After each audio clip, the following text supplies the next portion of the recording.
آج میں بات کروں گی جو بیرسٹر گوہر خان ہیں، ان کی جو پریس کانفرنس تھی وہ عمران خان سے یہ 26 نومبر کا جو واقعہ ہوا ہے اس کے بعد وہ پہلی دفعہ جا کے ملے اور پھر باہر آ کے انہوں نے ایک پریس کانفرنس کی اور اس میں انہوں نے کچھ دلچسپ باتیں کی۔ میں تو کہوں گی جیسے کہ پی ٹی آئی کو اور عمران خان کو عادت ہے اپنا تھوکا چاٹنے کی، وہی بات ہوئی اس دفعہ بھی۔ تو باتیں انہوں نے کیا کی، انہوں نے ایک تو یہ کہا کہ 12 لوگ مرے ہیں۔ انہوں نے اس میں بتایا نہیں کہ یہ کیا سارے پی ٹی آئی کے تھے یا صرف یا اس میں جو سرکاری اہلکار ہیں وہ بھی شامل تھے، لیکن انہوں نے کہا کہ 12 لوگ مرے ہیں۔ اور انہوں نے یہ کہا کہ جو لوگ سینکڑوں لوگوں کے مرنے کی یا ہزاروں کے زخمی ہونے کی بات کر رہے ہیں، ہمارا ان سے کوئی تعلق نہیں ہے، ہم ان کو نہیں مانتے۔ مطلب انہوں نے وہ تمام جو افواہیں ہیں یا جو جھوٹی خبریں ہیں، فیک ویڈیوز ہیں، جو نیریٹو ایک بلڈ کیا گیا ہے سوشل میڈیا پہ، اور ان کے ہی لوگوں نے کیا ہے، مطلب پی ٹی آئی کے اکاؤنٹ سے وہ ہو رہا ہے کہ ہزاروں لوگ مرے ہیں اور اتنی تباہی ہوئی ہے اور اتنا ظلم ہوا ہے اور گولی چلائی ہے وغیرہ وغیرہ، تو وہ سارا کا سارا ایک دم رد ہو گیا۔ تو ایک تو یہ بات بڑی تھی، اور مجھے نہیں معلوم کہ اس وقت ہمارے پاس جو خبریں ہیں اس میں تو یہی ہے کہ 12 کے قریب جو ہیں لوگ وہ مرے ہیں، لیکن اس میں جو مجھے معلوم ہے کہ اس میں 4 سرکاری اہلکار بھی شامل ہیں۔ اس کا مطلب ہے کہ 7 یا 8 لوگ جو ہیں وہ پی ٹی آئی کے مر گئے ہیں اس میں، یا ان کو گولی لگی ہے اور وہ جان بحق ہوئے ہیں، اور ظاہر ہے کہ زخمیوں کی تعداد ہے۔ لیکن بات یہ ہے کہ کیا ان کو معلوم نہیں تھا؟ وہ تو حکومت نے بار بار اعلان کیا تھا، انہوں نے بار بار کہا تھا کہ آج رات کو آپریشن ہوگا، فوج کو مطلب تعینات کر دیا گیا تھا۔ یہ بھی ان کو پتا تھا کہ وہ دیکھتے ہی گولی مارنے کی بات ہو رہی تھی، تو انہوں نے کیوں وہاں پہ جانے کی ضد کی؟ کیوں انہوں نے وہاں پہ لوگوں کو پھر لے جا کے اور پھر اکیلا چھوڑ دیا؟ انہوں نے پھر وہاں پہ ان کی کوئی ان کے ساتھ نہیں تھا۔ تو میرا خیال ہے کہ یہ تو بہت ظلم ہوا لوگوں پہ، پی ٹی آئی کے لوگوں پہ، کہ ان کے لیڈر بھاگ گئے اور وہ پھنس گئے۔ بہرحال یہ بات اب ثابت، مطلب گوہر خان نے جو کہی ہے وہ یہ ہے کہ 12 لوگ جو ہیں وہ، اب میرا خیال ہے کہ اگر چیئرمین جو ہے پارٹی کا وہ یہ کہہ رہا ہے تو اس پہ مزید بحث کی ضرورت نہیں ہونی چاہیے، اور ان کو یہ فیک ویڈیوز کا سلسلہ بند کرنا چاہیے۔ میرا خیال ہے کہ ایک اور بھی پرابلم یہ ہے کہ اب بہت سے لوگ جو ہیں وہ اس لیے یہ بات کرتے ہیں، اس لیے نہیں کرتے کہ وہ عمران خان سے ہمدردی کر رہے ہیں یا ان کو عمران خان کی فکر ہے، یا وہ پی ٹی آئی کا دھرنا کامیاب ہونے کی یا کوشش کر رہے ہیں، یا پی ٹی آئی کا نیریٹو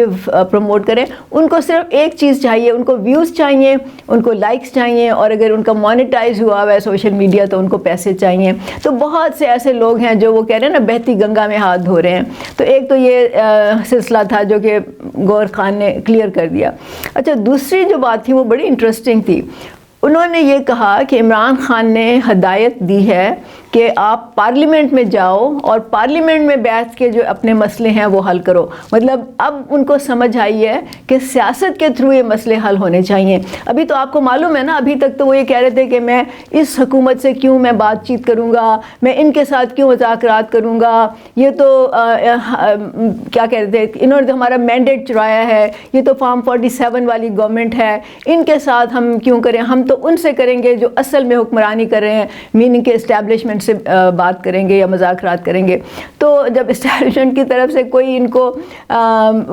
کہتے ہیں نا کوئی رسپانس نہیں ملا، اور ان کو پتہ چل گیا کہ اسٹیبلشمنٹ کا کوئی موڈ نہیں ہے ان کے ساتھ بات کرنے کا، تو آخر کار پھر آج جو ہے یہ انہوں نے کل جو ان کی پریس کانفرنس تھی اس میں انہوں نے بیان دیا۔ انٹرسٹنگ بات یہ ہے کہ ابھی کچھ لوگ تو کہہ رہے ہیں جی عمران خان کا سافٹ ویئر اپڈیٹ ہوا ہے، وہ میرا خیال ہے شاید ہوا ہے، پتہ نہیں کسی نے کیا ہے یا خود سے ہوا ہے، کیونکہ اب ان کو یہ سمجھ آئی ہے کہ اس طرح کے جو انہوں نے مارچز کیے ہیں اور جو دھرنے کیے ہیں اور تباہی اور بربادی کی ہے اور لوگوں کو لڑایا ہے پولیس سے، اس سے عمران خان باہر تو نہیں نکلے گا، البتہ اب اس پہ 6 مقدمے اور دائر ہو گئے ہیں، جس میں اس کو اب جسمانی ریمانڈ کے لیے بھی بلا دیا گیا ہے۔ تو بجائے اس کی رہائی کو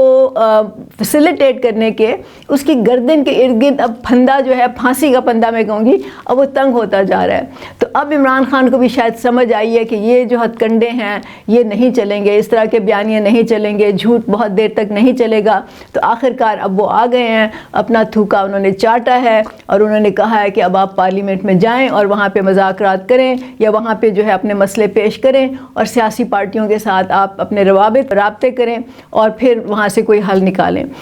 یہ تو دو باتیں تھیں جو امپورٹنٹ تھیں جو کہ انہوں نے کہیں،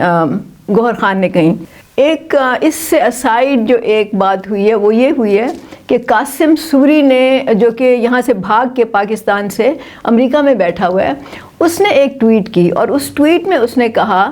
کہ عمران خان کو اڈیالہ جیل سے نکال کے فوجی تحویل میں دے دیا گیا ہے، اور یہ کہ پہلے تو وہ ایک چھوٹی سی کوٹری میں ہوتا تھا اور اب اس کو دیوار کے ساتھ مزید کونے میں لگا دیا گیا ہے اور اس پہ ظلم ہو رہا ہے وغیرہ وغیرہ. اور پھر اس نے یہ کہا کہ عمران خان کو کوئی ایسی چیز دی گئی ہے کھانے میں، دوائی میں، پتہ نہیں، ایکسپلین نہیں کیا، کہ عمران خان اس سے پاگل ہو رہا ہے. اچھا، یہ ٹویٹ جو ہے اب سب کو معلوم ہے کہ یہ غلط ہے، یہ جھوٹ ہے، یہ ثابت بھی ہو گیا ہے کہ جھوٹ ہے. لوگ اس کے اڈیالہ جیل میں جا کے مل بھی چکے ہیں، اس سے باتیں بھی کر چکے ہیں. نہ وہ پاگل ہے، نہ وہ فوجی تحویل میں ہے، وہ ابھی تک اڈیالہ جیل میں وہیں ہے جہاں پہ وہ تھا. تو پرابلم یہ ہے، ہمارے لیے تو پرابلم نہیں ہے، پرابلم ان کے لیے یہ ہے جو بار بار جھوٹ بولتے ہیں، بار بار یہ اس طرح کے فیک بیانیے بناتے ہیں، فیک ویڈیوز لگاتے ہیں، کہ دراصل میں نقصان جو ہے وہ پی ٹی آئی کا اپنا ہو رہا ہے. یہ اپنی آہستہ آہستہ کریڈیبلٹی بالکل وہ کر رہے ہیں، لوز کر رہے ہیں. مطلب یہ کہ کچھ عرصے کے بعد ان کی کوئی بات جو ہے وہ مانی نہیں جائے گی، کوئی بات ان کی کریڈیبل نہیں ہوگی اور لوگ ان کا مذاق اڑائیں گے، اور میرا خیال ہے یہ اس راستے کی طرف جا رہے ہیں. تو اس وقت پی ٹی آئی کے جو کارکن ہیں، مجھے تو ان پہ ترس آتا ہے، کیونکہ جو اس کے ارد گرد جو لوگ ہیں، جو لیڈر ہیں، وہ تو ہمیں پتہ ہے وہ تو عمران خان کے ساتھ ہی اس لیے ہیں کہ ان کی وہ اپنے مفاد کے لیے ہیں یا اپنی شہرت کے لیے ہیں، جس طرح بھی ہیں. لیکن کارکن جو ہیں ان کو اس پورے فساد میں کچھ نہیں ملنے والا. اگر عمران خان دوبارہ حکومت میں آ بھی گئے تو وہ ان کے لیے کچھ نہیں کر سکتا، کیونکہ اس میں کیپیسٹی ہی نہیں ہے، وہ کمپیٹنٹ ہی نہیں ہے، اس میں سوچ ہی نہیں ہے، اس میں ویژن ہی نہیں ہے. تو میں ان لوگوں سے کہوں گی جو ابھی تک عمران خان کے پیچھے لگے ہوئے ہیں کہ آپ ذرا اپنا حقیقت کا جائزہ لیں اور آپ دیکھیں اور سوچیں کہ آپ کس ڈائریکشن میں جا رہے ہیں. آپ غلط ڈائریکشن میں جا رہے ہیں، اپنی سمت درست کریں.